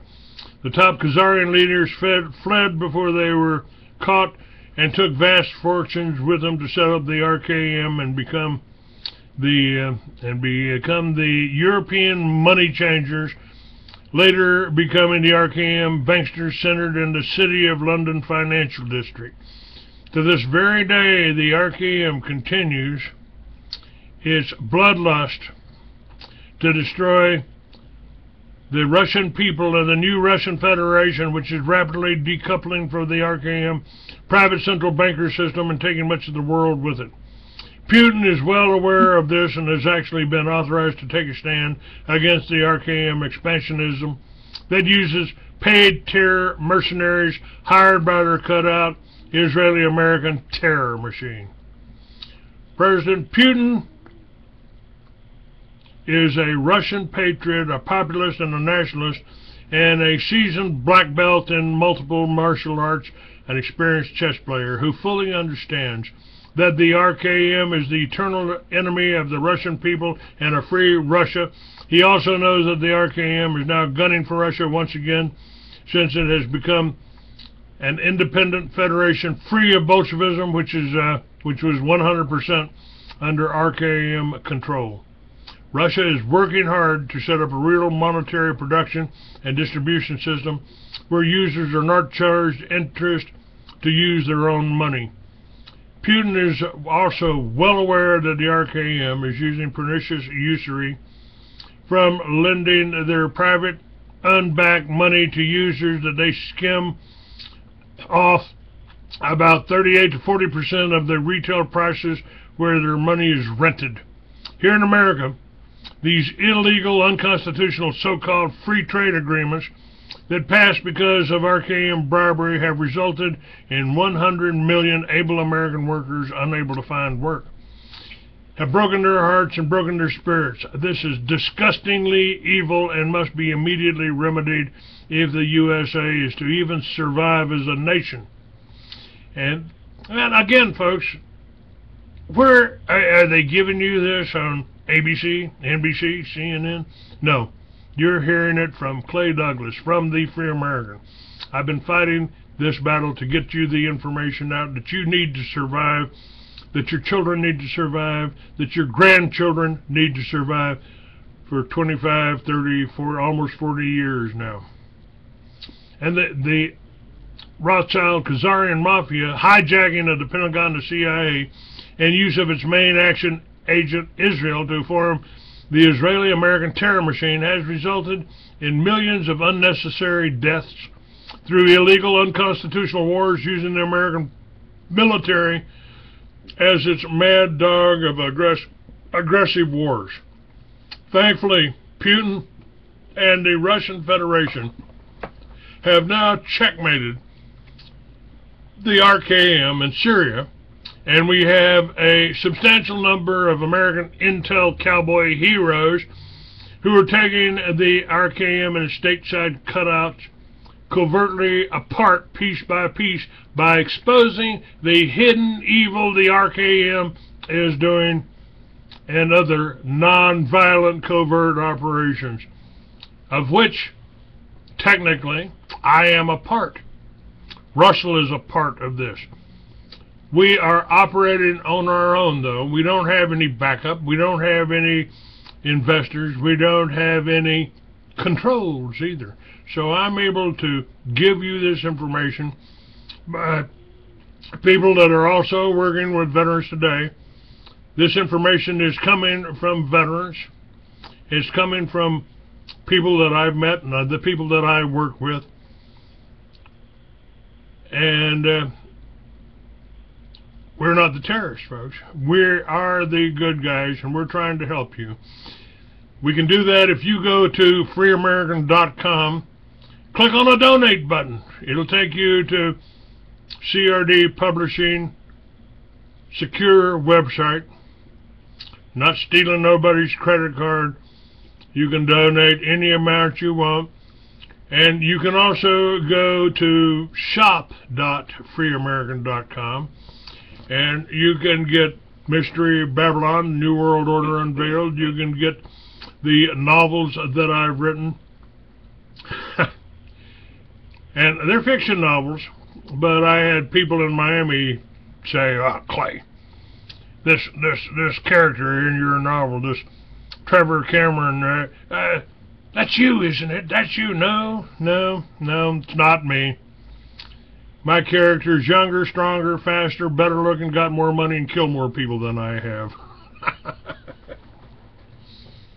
How about it, Russell? Oh, we're not getting a dime, folks, and we would appreciate donations. Clay needs it to keep the station afloat. You know, we expose the truth, and we don't get a dime for a show. We're not looking to make money. We're looking to stay afloat and wake up as many as we can, because that's what we're here for. We're on a mission.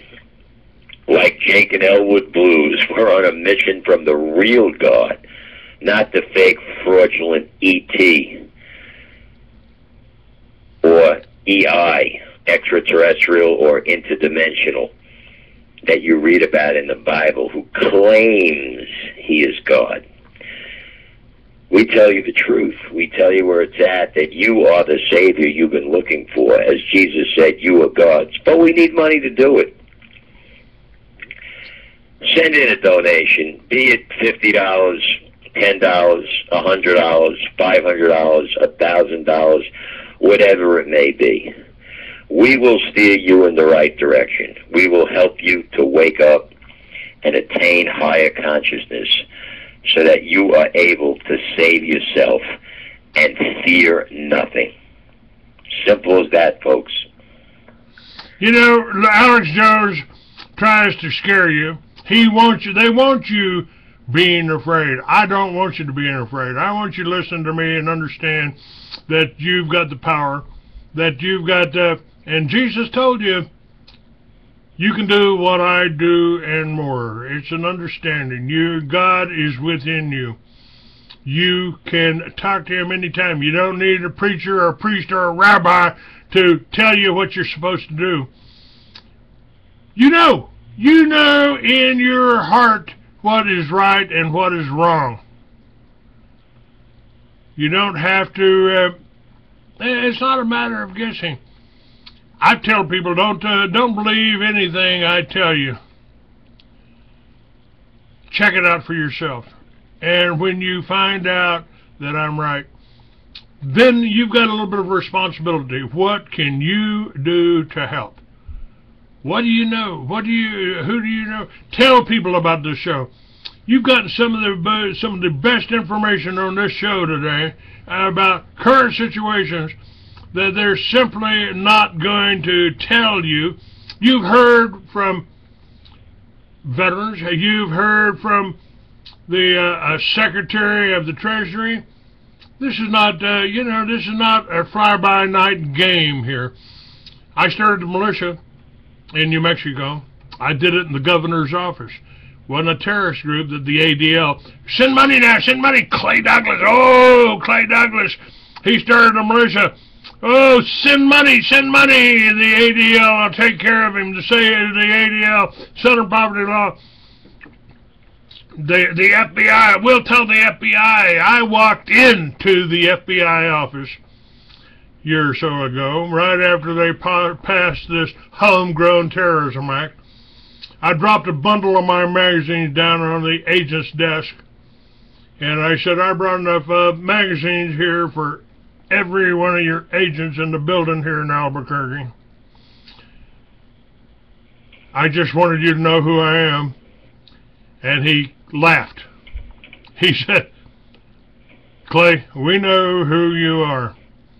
The key, though, the key was that I also walked out of the FBI office. Yeah, they know who I am. I don't hide anything.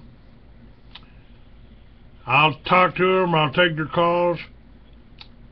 Because I'm not doing anything wrong here, folks. Starting a militia wasn't doing something wrong. Defending your neighbor is not doing anything wrong. Growing food in your backyard is not doing anything wrong. Everything I'm telling you is things that you can do, knowledge you need, information you need. Here's what happened in the past. Let's not make the same mistakes over and over again. Yeah, Jerry in the chat room says, maybe they know who you are because they listen to your show every morning. I hope so. I hope so. I told them we don't have any problems. You and I both took the same oath to defend the Constitution against all enemies, foreign and domestic. Good afternoon, folks. Good afternoon. Speak up, Russell. I couldn't hear that. Go ahead. No, it's the whole situation is beyond even talking about. That's how bad it is, you know. That's really it's that bad. Now, and people don't want to think it's that bad. They keep on looking for change. And the only change they get is change for the worse, because they go about getting their change in the wrong way. They vote.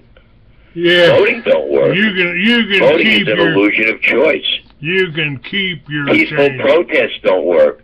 Boycotting is the only thing that's going to work.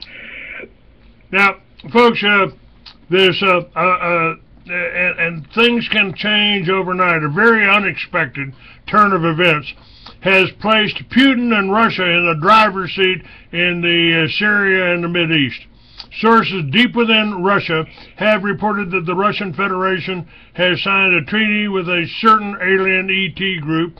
This particular alien ET group has a long conflict with another certain group that has allegedly been advising and running the top RKM policymakers who have served as their agent for taking over the whole world. Part of the assigned duty of this other certain group are to advance this particular alien ET agenda, which involves a New World Order globalist plan to use perpetual wars and mass death to destroy and radically depopulate the world, thus terraform it and prepare it for a new artificial alien ET human hybrid race to colonize the earth without humans. Other articles have been written about this secret space war, but the subject became so esoteric due to extreme secrecy associated with it that it tends to usually make any such article seem self-discrediting. The best information available suggests that the RKM is basically directed and energized by the Dracos, an incredibly evil race of cosmic predators that are large and powerful human interdimensional cosmic parasites that love to control, murder, torture, and consume human flesh. This group of alien ETs and the Russian have allegedly made a treaty.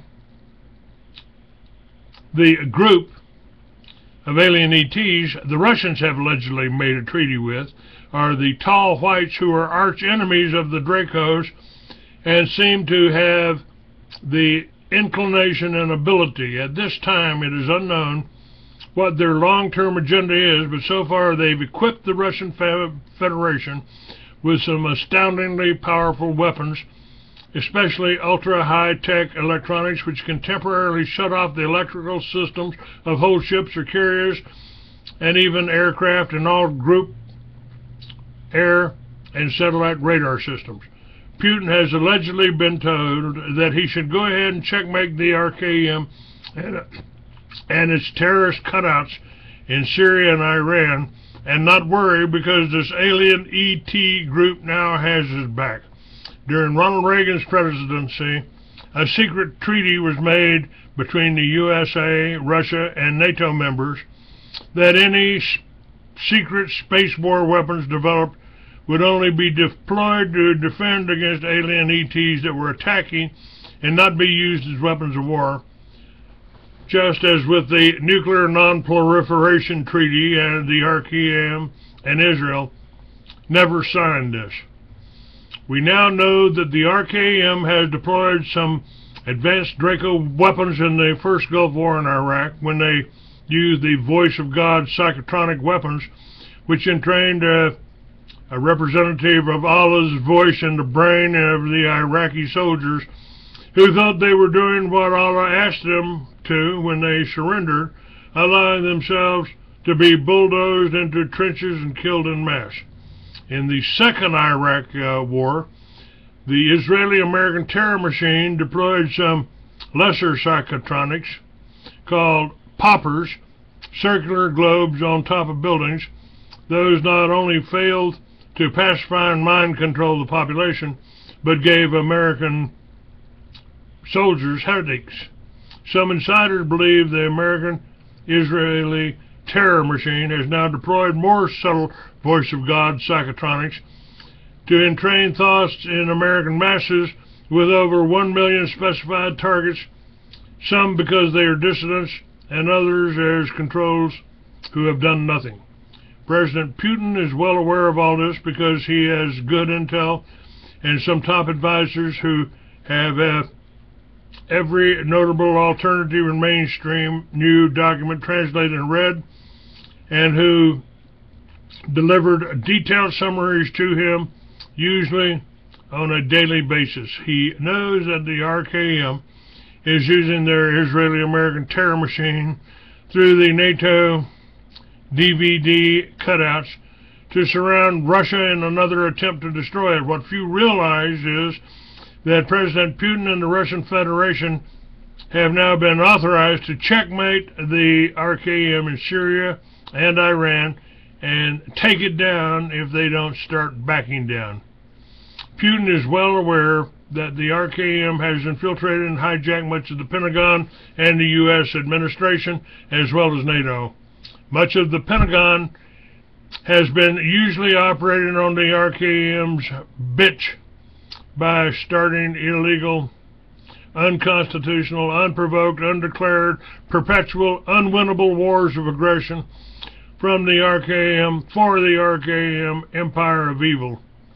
By the way, there's a certain group of intel officials from all over the world that is part of an alien UFO, ET UFO advisory board, and many of them want to see the RKM checkmated and completely disempowered, and may be doing many covert interceptions that are highly sophisticated and do not entail violence. Some of Russia's most potent advanced technology is oriented only to the actual defending of Russia without doing violence or making aggressive attacks on other nations. Some believe that this technology has already been shared with scientists in Syria and Iraq, possibly Iran, and must be used for defense, never aggression. Neutralizing the Rothschild-Khazarian Mafia extensive mind control by exposing the public to the truth like we're trying to do right now about the RKM operation is but one important part of these interceptions. Without abject secrecy and complete control of the major mass media and the internet, the RKM cannot sustain its evil grip on the world. And the RKM's evil empire's days are now limited because they cannot succeed in that goal. Right now, they're going for broke with the TPP, which is a covert means to completely censor and restrict the internet, essentially using perverted interpretations of international copyright law to remove every single alternative news website. This too is doomed to failure. Doubt me? Just wait and see what happens and how this effort is blocked, despite the fact it seems completely imminent right now. Some high officials in the American secret shadow government who run beyond black and unacknowledged programs have been reported to have formed a working arrangement with the tall whites and will refuse to let Pentagon cutouts for the Israeli-American terror machine deploy any major U.S. secret space war weapons in any Mideast wars. And because the RKM cutouts in America have been using advanced psychotronics to entrain moods or in order to suppress dissidents, a new and upcoming group of current and former high intel officials are now working hard to derail the RKM's hold on Americans politicians. Putin also realizes that if the American masses ever found out that much of the Pentagon CIA had been infiltrated and hijacked contrary to U.S. law and the U.S. Constitution and is completely illegitimate, they would become furious and want these infiltrators driven out and punished. Some of Putin's secret space war weapons are shocking in their capabilities.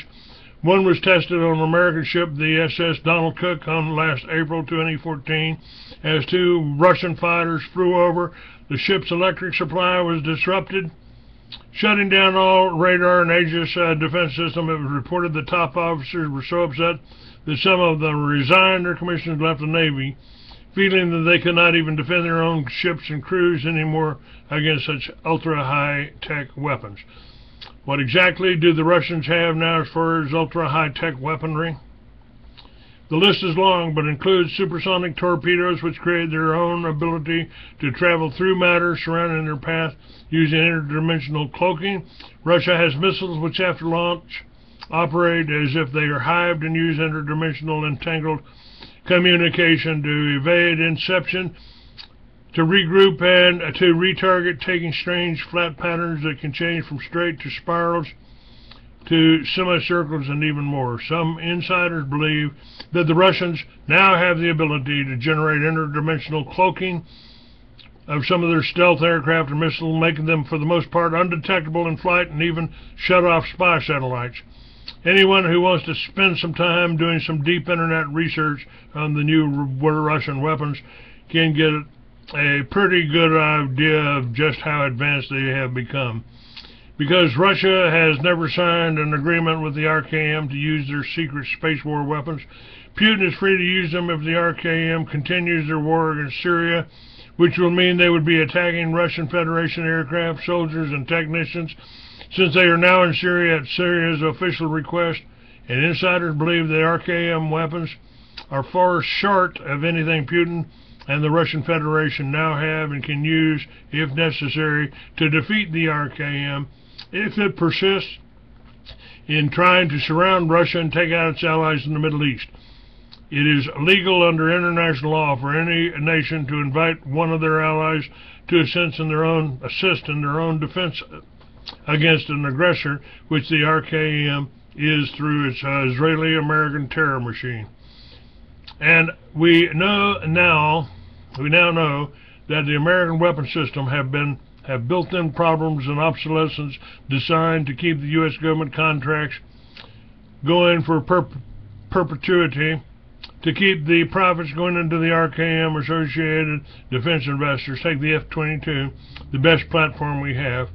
This had contamination problems with their foreign-made oxygen system, and it was taken out of production because of the efforts of traitor Senator Songbird John McCain, chairman of the Senate Committee on Armed Forces. McCain is the man who blocked retrieval of the POWs and MIAs after the Vietnam War ended and pushed for the new F-35, which has so many operational problems that may take 20 years to fix. It is supposed to do everything for all services, but it excels at nothing. American fighters and interceptors used to be the very best, but they've been slipping lately. The American defense contracting system is really a large corporate welfare system for making continuing profits. American weapon systems are plagued with problems and need constant upgrades and repairs. By the end of the Cold War, the Russians were short of money, and their defense contractors had to make weapons that actually worked reliably at the least cost. This has led to the very efficient Russian defense contracting system that makes weapon systems that work well. And this comes from Veterans Today financial editor Mike Harris. The conclusion: if the RKM persists and continues using ISIS and others of their Israeli-American terror machine, trained, supplied, and paid mercenaries to attack and attempt to invade and balkanize Syria and now Russia or Iran, they will likely be annihilated. If the RKM cutouts in the Pentagon somehow arrange a first strike nuclear launch, it is doubtful they will be successful and will likely be annihilated. And if the Pentagon or Israel is stupid enough to get involved and try to take on Russia and Syria, they will pay a terrible price, because Putin is under no agreement to prevent him from deploying all of his secret space war weapons against the RKM monster parasite, which is attempting to depopulate and destroy the whole world and is working to use its cutouts to surround Russia and eventually destroy it.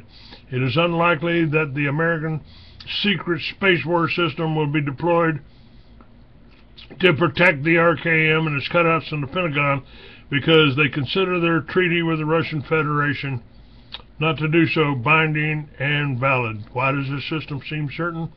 Because right now, a deep part of deep black American secret space war program at secret bases in the western U.S. involves working together with the Russian and Chinese scientists to develop more advanced anti-gravity craft and more.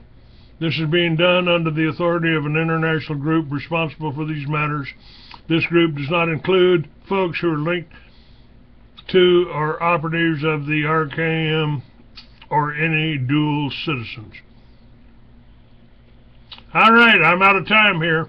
God bless you all. Go to freeamerican.com, make a donation. We'd appreciate it.